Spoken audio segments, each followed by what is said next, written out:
Welcome to VSB News Online for Friday, November 21st. I'm Peter Cattell. 29-year-old Prince Edna's fainted in the box at the Supreme Court this morning as a six-man, six-woman jury found him not guilty of premeditated murder in a unanimous verdict that took 3 hours. The alleged gang leader had been charged with the murder of 18-year-old Jason Lightbourne on Ord Road, Paget in July 2006. The Crown had advised the jury that a suspect did not need to be the man who pulled the trigger to be guilty of murder. The court had been told that Lightbourne was driving a car when a motorcycle drew alongside and the pillion passenger fired into his head. The plea that if you see something, say something seems to be paying off. At least it has led to charges against Sands Parish resident 29-year-old D'Amico Williams, stemming from the 11th of November shooting incident at the Somerset Cricket Club. Williams appeared in Magistrates Court this morning and was remanded in custody. Acting Assistant Commissioner James Howard, who made an impassioned plea for help shortly after the shootings, came before the microphones to say a heartfelt thank you to the public. About a week ago, I spoke to our community in relation to the Remembrance Day shooting and discussed and implored and asked our community to have faith in the police and the process and allow us to do the job that we're paid to do. I have with me Chief Inspector Greenwich, who will provide an update on where we are in relation to that shooting. But I would like to take this time and the opportunity to thank the members of the public, our community, who made contact with me directly and or Mr. Greenwich directly, who indirectly made contact with the Bermuda Police Service and the Serious Crime Unit and provided some crucial information that got us to the point of where we are today. I realize that there are still members out there in our community that have information that can assist us not only with this Remembrance Day shooting, but other shootings that have taken place. And I implore, be bold, come forward, provide that information. Let's get us back to a sense of calm, the type of lifestyle that we're all used to and are accustomed to. Thank you, thank you, thank you to the members of the community that have provided information. Continue to provide. You have the number to the Serious Crime Unit, and I will remind you to make contact with them on 295-0011. To those members of the community who may be a bit apprehensive, we have the Independent Crime Stoppers number, which is 1-800-8477. Be bold, come forward, use that number if you have to. Let's bring peace back to the island. Acting Detective Chief Inspector Dave Greenwich echoed Mr. Howard's sentiments and indicated there's more to come. As Mr. Howard said, I want to thank those who assisted us with the investigation. We were able to get a very positive community response after Chooses shooting last week, and we just want that cooperation and that assistance to continue. And once that continues, hopefully we'll be seeing a high level of success in relation to these investigations. Shadow Finance Minister David Burt claimed in Parliament today that a privatized airport could finish up providing $1 billion in income from departure taxes alone in the course of a 30-year contract. And he was amazed the Cabinet would agree to such a concept. But Finance Minister Bob Richards said Mr. Burt had once again got his sums wrong and that the airport was not that kind of revenue earner. The minister confirmed today that airport departure taxes are part of the deal. If you take the money that the airport earns right now with airport departure taxes and put that in a 30-year contract, as the minister has implied, that is $756 million of Bermudian money that is going out the door without a tender process. And that takes into account nothing to do with inflation. If you have a 2% inflation rate, we're talking about $1 billion contract that is going out the door without a tender process. The people of this country do not know if they could have got a better deal. The people of this country do not know if maybe the United Kingdom, the United States, or another government or some other entity could have given us a better deal. We are signing up a $1 billion project, $1 billion of lost revenues to the people of this country without a single RP. And I am shocked that the cabinet of this country approved the Minister of Finance to give away $1 billion without even going through an RFP process. We are privatizing our airport. It is something that is not right and something that should certainly not be done without an RFP process. He does have the English permission. The British government has said you can. Why was that necessary? Well, it's necessary because it was signed with a foreign government, and the fact is that we are not a country, so we cannot do things with a foreign government. But we have more questions down next week. We didn't ask questions on entrustment. We have questions down next week, and we'll speak to entrustment because the minister was very tricky when he stated about in his statement today. He said that we have received a letter of entrustment. However, we have received advice that it's not.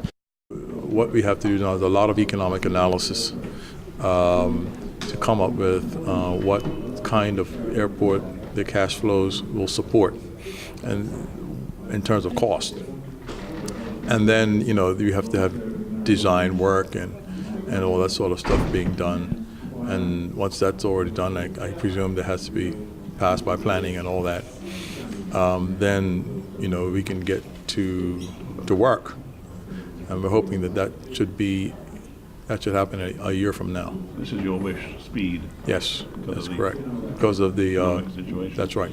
The PRP have mentioned figures like 750 million over 30 years. Is that logistical? Well, that's nonsense. It's nonsense. There's something called the time value of money. In other words, what it means is $25 million 30 years from now is not worth $25 million today. I think the individual who added up those numbers, because he keeps reminding me he has a degree in finance, ought to know that, right? But people shouldn't be fooled. This airport's going to cost Bermuda money. There's no such thing as a free lunch. What it's not going to do, it's not going to cost us money up front, and that's the difference. It's quite a unique situation, really. Well, CCC have done this before. I mean, it's a tried and true model. Bermuda reportedly has won the right to stage the America's Cup in 2017, in addition to holding the America's Cup Series in 2015. The official announcement will not be made until December 2nd. But someone in the know has leaked the information to the Associated Press news agency. If confirmed, it will be a major coup for Bermuda and the OBA government's negotiating team. The Associated Press, citing an anonymous person with knowledge of the situation, broke the news last night that the island had won the bid against a challenge from San Diego. The person spoke with AP on condition of anonymity because defending champion Oracle Team USA, based in San Francisco, has not made the decision public. The person said that software billionaire Larry Ellison of Oracle Corporation made the decision after consulting with the CEO of his sailing team, Russell Coutts, a New Zealander, who also is director of the America's Cup Event Authority. Reached in New Zealand, Russell Coutts declined to confirm the decision, saying he was under a non-disclosure agreement, and members of San Diego's bid effort, as well as officials with the Port of San Diego, also declined comment, saying they were also under a non-disclosure agreement. The choice of Bermuda was said to be intriguing, from our location at the northern tip of the mythical Bermuda Triangle to the financial incentives that include tax-free status for regatta participants. This will be the first time a U.S. defender holds the America's Cup outside the United States. There has so far been no comment from the Bermuda government on the development. The official announcement is scheduled for December 2nd in New York. Relevant parties have committed to non-disclosure agreements. Dr. Grant Gibbons, the Minister for Economic Development, is the leader of the Bermuda bid. I'm Chris Lodge, VSB News. And we'll be right back with more news after this.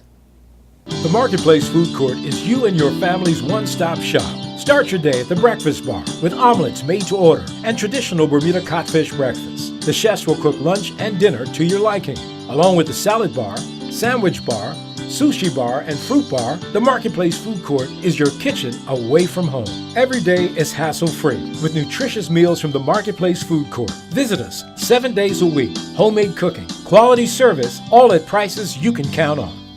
The opposition conceded in Parliament today that the Emergency Measures Organization usually does a fine job in times of trouble. But Shadow Minister of National Security, Walter Roban, still feels it dropped the ball over the surprise violence of Tropical Storm Faye. Premier Michael Dunkley, Minister of National Security and Chairman of the EMO, on the other hand, said he was proud to have served with such a hard-working and dedicated group of Bermudians.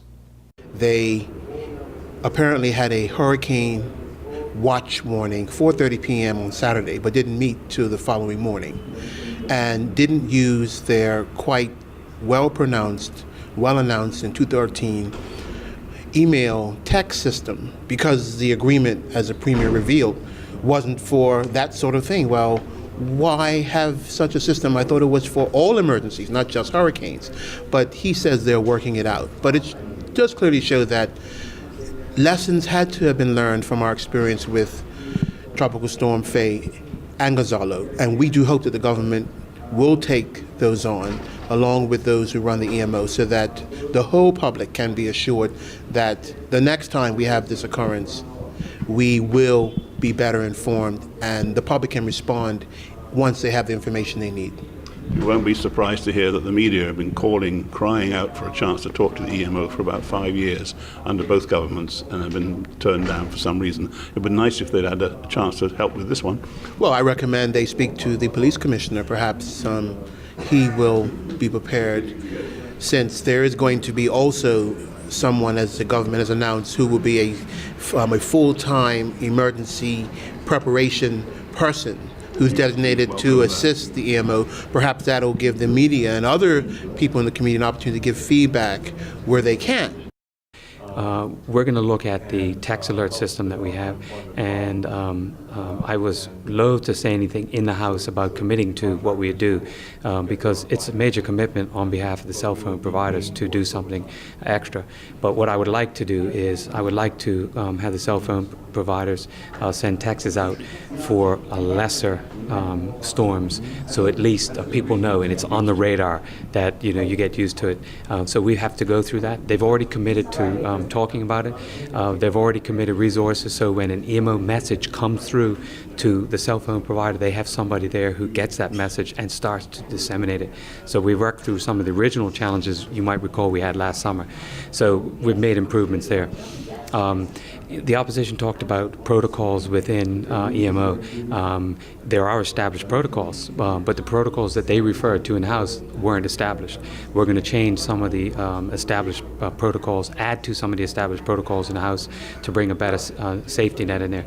I think probably the most important thing, Brian, is that in the throne speech we committed to secondment of a senior officer from the Bermuda Police Service, which to have three main responsibilities. One is a disaster planner, just to consider any circumstances that could happen in Bermuda, and we plan and prepare and make sure we're ready if these things happen. Tsunami, any of those type of things.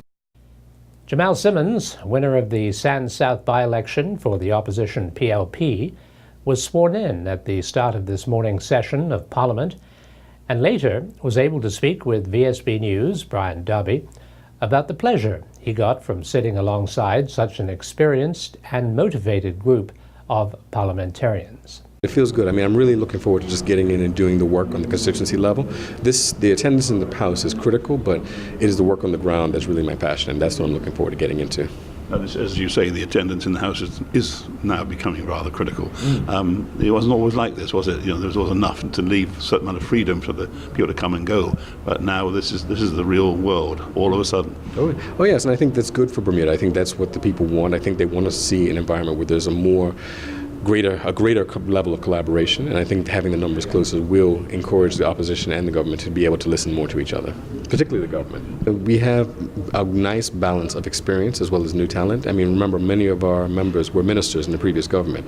And there are people who've been ministers, but they didn't know how to run a ministry. And I think what we're seeing now, we had people who actually knew how ministries work. They knew the depth and they knew the policies and legislation affecting. That has been a tremendous asset because we're dealing with, quite frankly, a lot of members of the government benches who've never been a minister before. And many were not effective shadow ministers. So I think that is a level of accountability that bodes well if we're given the opportunity to be the government again. What are you going to concentrate on? Well, right now I have to wait and see what my leader will give me for shadow ministry, so if I get one at all. But my primary focus is going to be my constituency. That is my main focus. So I'm looking to get back on the ground tomorrow, start canvassing again, try and see all the people that I missed. And as you're aware, I released all my contact information so that my voters can get in touch with me because I want to be a fully accessible MP. It is a passion of mine, and I'm very thankful because, we have a family history of this. And, we were just talking in the House of Assembly. My cousin, G.K. Butterfield, was just elected as the leader of the Congressional Black Caucus. And, it's this family tradition of being in the political game. My father was a member of Parliament before me. And, we've even now traced the family back, and apparently we're related to the former Speaker, Sir Nathaniel Bascom. So there's a history there. The Bermuda Library has come up with another modern idea: free online tutoring. Minister of Community and Cultural Affairs, Wayne Scott, was delighted to be able to announce the launch of the scheme in Parliament today.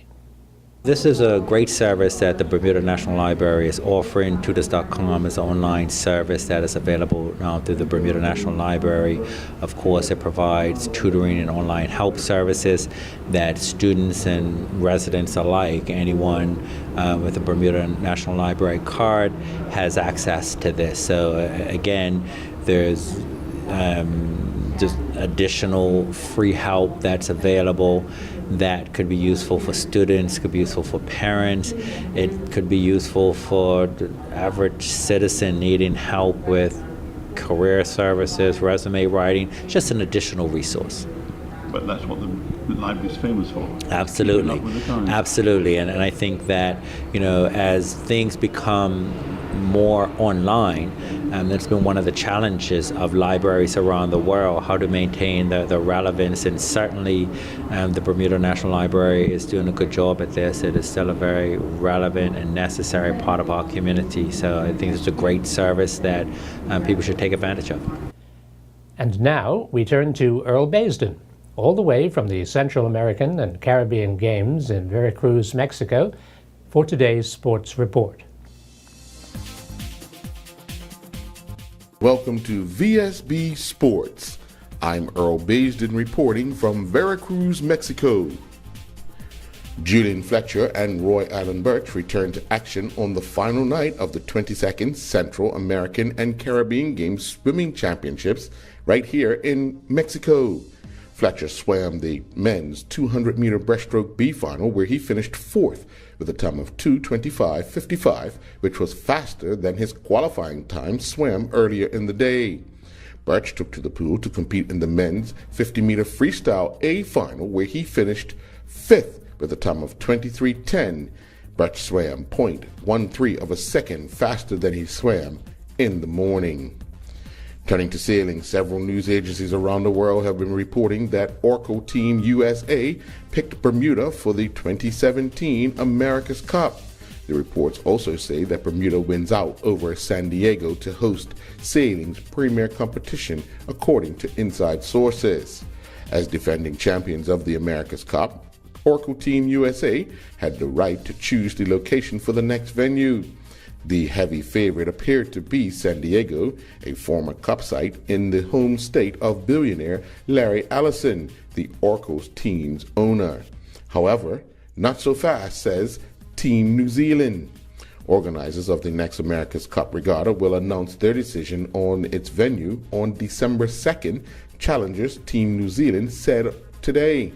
Shooting down media reports, the holders had decided on Bermuda for the 2017 event. We have been invited to a press conference to be held in New York on December 2nd, when the announcement will be made, Team New Zealand syndicate head Grant Doughton said in a statement. Until then, it's only media speculation. Staying with sailing news, day one of the J105 Invitational Regatta got underway in the Great Sound yesterday. It saw 2 races completed in light northerly breeze. In the day's first race, it saw the international skippers take charge. Morning Glory, sailed by Jason Owen and Yupster with Stuart Neff skippering, led out from the left side of the course, but Siddiqui, with Richard Mitchell in control, quickly headed right into more pressure and led at the first mark. The trio maintained their lead on the rest of the fleet to the bottom of the course. The next lap of the course saw Mitchell successfully cover the 2 other boats competing to record the win. Neff finished second and Owen finished third. The second race put the Bermuda skippers on display. Congestion at the start boat had 2 boats shut out and having to circle back to start. Morning Glory, with John Corliss skippering, recovered from a poor start and was well placed after the first lap, with Checkmate, skippered by Peter Brumby, chasing hard. Coming down to the finish, it was Corliss managing to hold off Brumby, with Pete Ramsdale sailing Checkmate finishing third and James McDonald sailing Passion finishing fourth. The 7th Sender World Cup in Indonesia got underway with Jamal Woolridge taking to the floor. Woolridge took on Amar Ali Badr from Egypt, going down 2 rounds to 1. Last night at the Devonshire Recreation Club, it was a Bermuda Football Association doubleheader. In the opener, in the first division encounter, the Boulevard Blazers defeated Wolves 4-1. The Blazers got a hat-trick from Ian Coke and a single strike from Tyvince Douglas, while Stephen Brimmer scored the lone goal for Wolves, converting from the penalty spot. In the nightcap, a Premier Division match, it saw the Dandytown Hornets come from behind to defeat the Devonshire Cougars 2-1. Druande Bascom scored for the Devonshire Cougars in the first half. This after his penalty kick was saved, he scored the rebound. But second half strikes from Angelo Simmons and Kwande Lathan earned the Dandytown Hornets the 2-1 win. The indoor competition in Belgium that saw Gillian Teixeira and Tyler Lopes compete in came to an end. On the 4th and final day, only Teixeira saw action. She mounted Lac Vals to compete in the 1.30 meter Table A against the clock with a jump off against the clock class, where they finished 32nd, clocking a time of 81.59, and they had 14 penalty foul points. The Bermuda Cricket Board announced international opportunities are being offered to Bermuda Cricket Umpire Association officials. Next week, the ICC will be playing the Americas Regional Men's Division II competition in Florida, and 2 Bermuda Cricket Umpire Association stalwarts have been invited to play key roles. Roger Dill will be performing the duties of the tournament referee and will be leading officials for the competition. Stephen Douglas, a veteran of many regional and World Cricket League tournaments, will also be at the tournament as one of the official umpires. I'm Earl Basden reporting from Veracruz, Mexico for VSB Sports. Thanks for watching VSB News Online for Friday, November 21st. I'm Peter Kitzel.